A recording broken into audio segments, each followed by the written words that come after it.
Hello Aries, welcome back to TikTok Tarot. I'm Milo and I'm going to be your reader for today. If this is your first time tuning in, thank you for tuning in, and if you're a return viewer, thanks again for your support. I appreciate you guys. This is going to be a monthly reading for the month of January 2024. Happy New Year. And it's going to be a general message, so it could be really anything. Whatever message needs to come out is what you're going to hear. Don't shoot the messenger. I'm going to use an Animalkin Oracle deck today to get you started, to get you an oracle message from your spirit animal.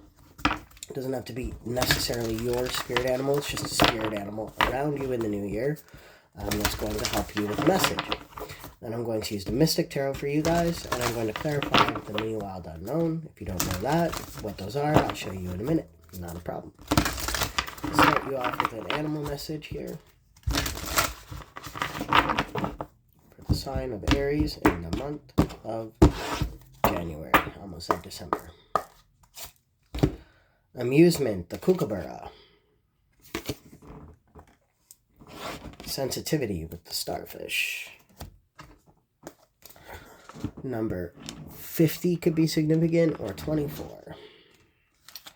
Seeing the light side of dark allows for balance and harmony within.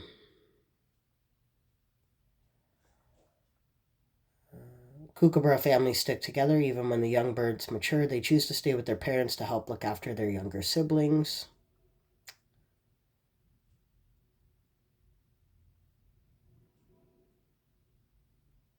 Laughter is the best medicine. So, really the message here is, to not be so serious about life, to not take things so personally, and to help your family, whatever that means to you. Family doesn't have to be blood relatives either. Family can be what you make it, okay? But I think the main message here is, laughter is the best medicine. So maybe you're going through some hard times and you need some laughs in order to bring hope back to the forefront here. So this is the Mystic Tarot. This is my very first deck I ever was given, used. So it's a very special deck. Very special deck.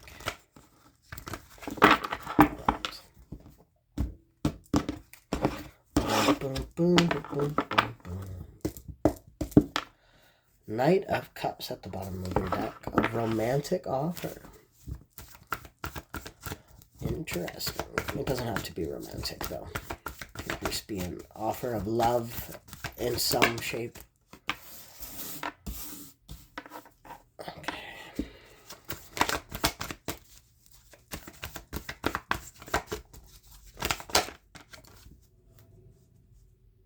Way too many cards. Let's try that again, Spirit.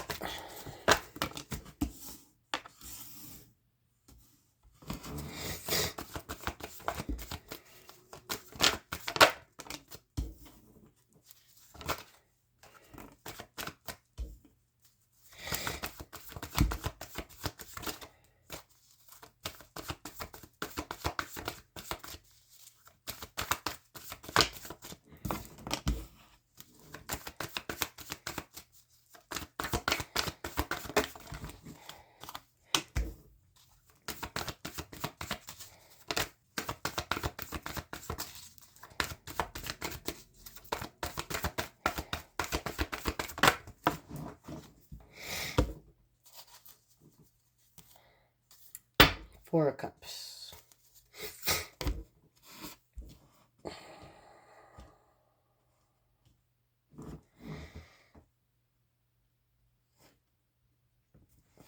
I'm getting a message that you bit off more than you could chew.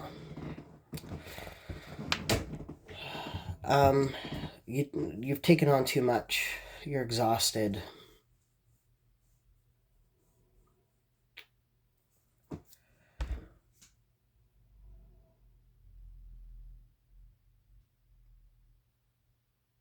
You've got the Strength, the Four of Swords, and the Page of Wands. You've got two aggressive cards pushing in on a healing card. So here you are, trying to muscle your way through this obstacle,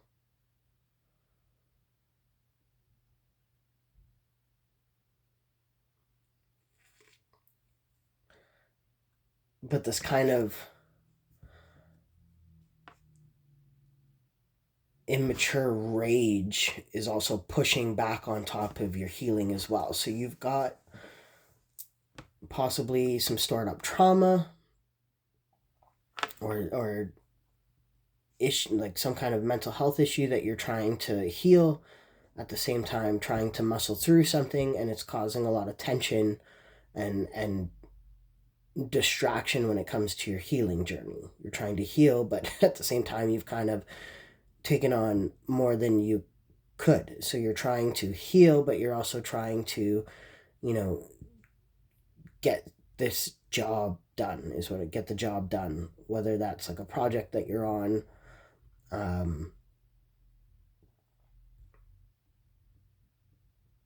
or just something at work you need to get done. So I just keep hearing project.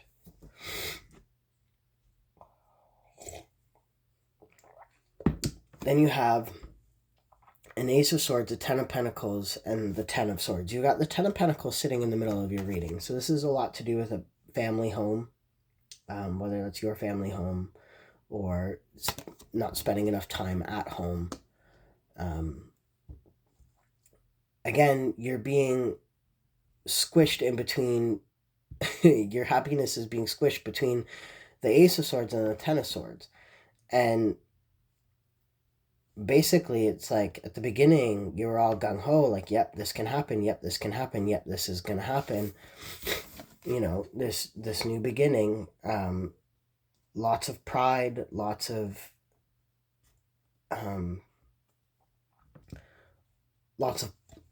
new plans and communication, and now you're sitting in this energy where you're like, hold on a minute, stop, no, I'm too tired, can't do this, not possible.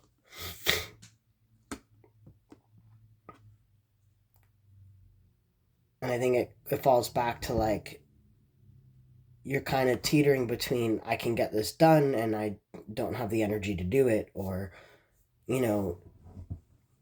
you're kind of questioning, is this going to be done? Am I going to be able to finish this?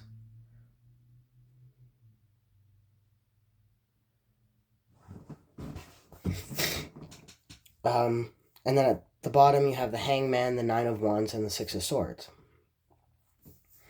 You have to do things differently. What's been working for you is not working for you anymore. This is the story about the captive that, through the day, it's either through the day that the bird eats out his liver or his pancreas or something, and then at night it regenerates just for the next day. So you're doing the same thing over and over and over again, expecting different results. And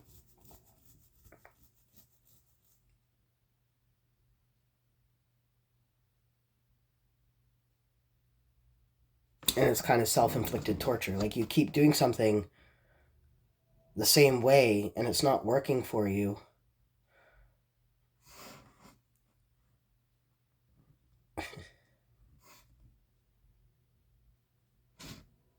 And you need to stop doing that, is what I'm hearing. You need to switch up your approach here, because you're coming down to the wire, the Nine of Wands. You're coming down to the end of this journey. And this is when it gets to be the hardest. You thought things were hard before. Well, they're going to be really hard now. And just what I love about this too is you go from this energy, and you see here it's kind of rough over here, but it's starting to smooth out. So once you switch up your methods of doing something, whatever that is, we'll figure out in the clarity. That's when you start moving into smoother waters. You start seeing things fall into place. Six of Swords. Things come back together. Things come back around. What is this Hangman here? Whoop.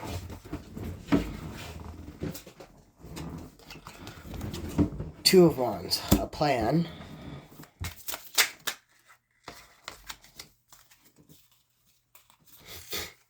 A plan of healing, a plan of wish fulfillment. So maybe you need to make a more tangible plan. Something more realistic. Maybe your plan right now is unrealistic. You have these unrealistic goals for your situation. And if you just sit still for a day and think about what you keep doing that's harvesting the same results and what's causing you to need to change up the way you're doing something, what's causing all this conflict in your life, and how you need to change it in order to get it done to a certain degree of fulfillment, of satisfaction here.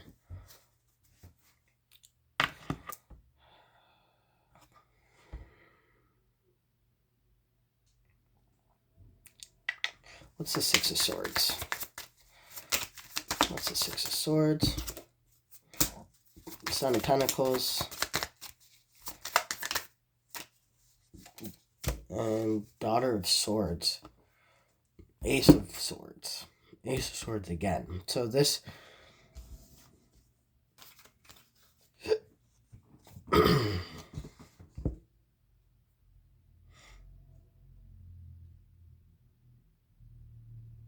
Maybe you need to learn a new trade,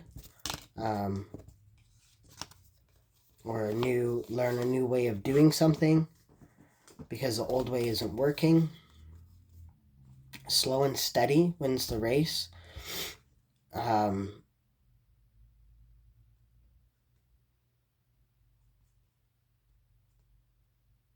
Maybe you're at a job and it's a fairly new job. And you're studying as you work, like you're learning as you go, and you feel like maybe you're not moving fast enough, but you can only do things within your capabilities, right? You can't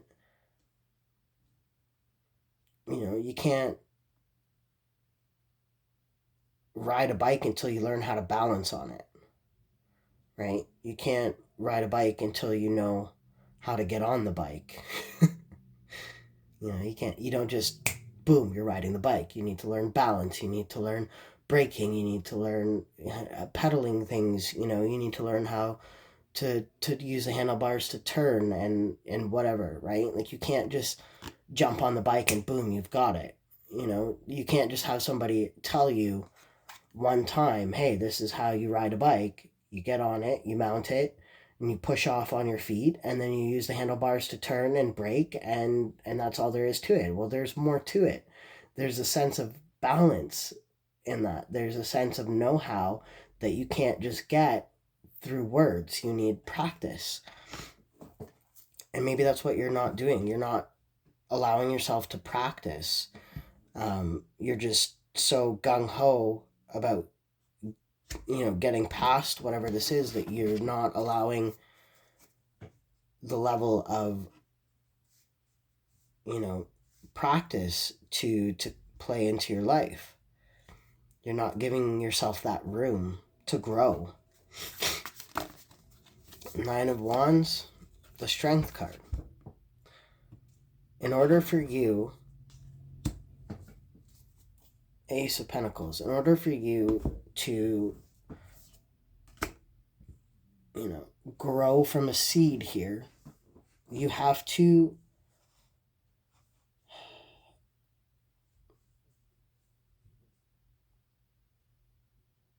you could be dealing with a Leo as well, by the way, a Leo or a Pisces here, but you have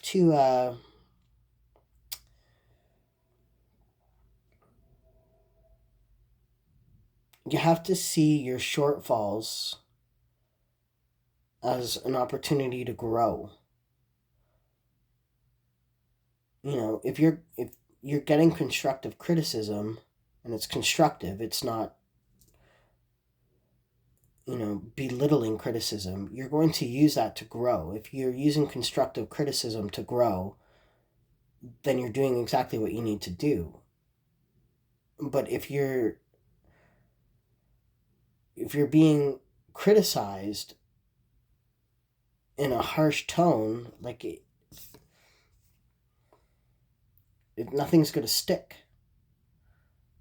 You know, you need to, if you're criticizing yourself in a sense that like you're stupid, you're not going to get this, you know, I'm wasting my time doing this because I'm never going to get it, I'm never going to pick up on it, it's never going to be completed, it's never going to be finished, then that's what you're manifesting into your life.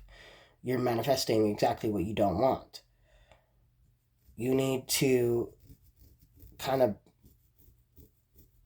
battle your head against your heart, because in your heart you're like, I like doing this, I want to do this, this is cool.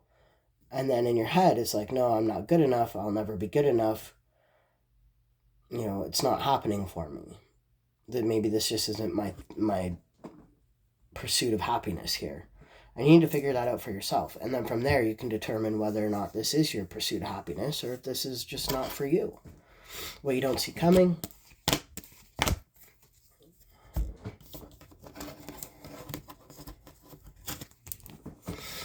all new beginnings here. 8 of Cups, Ace of Wands, and the High Priestess.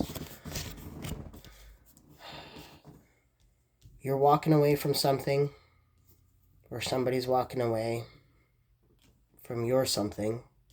Something is about to end. Something... And I don't think it's really a shock that it's coming to an end.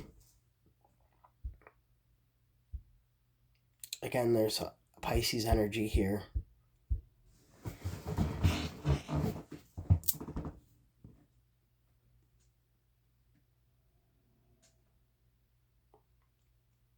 I think because there's too many differences of opinion on a subject or on a project, something has to end.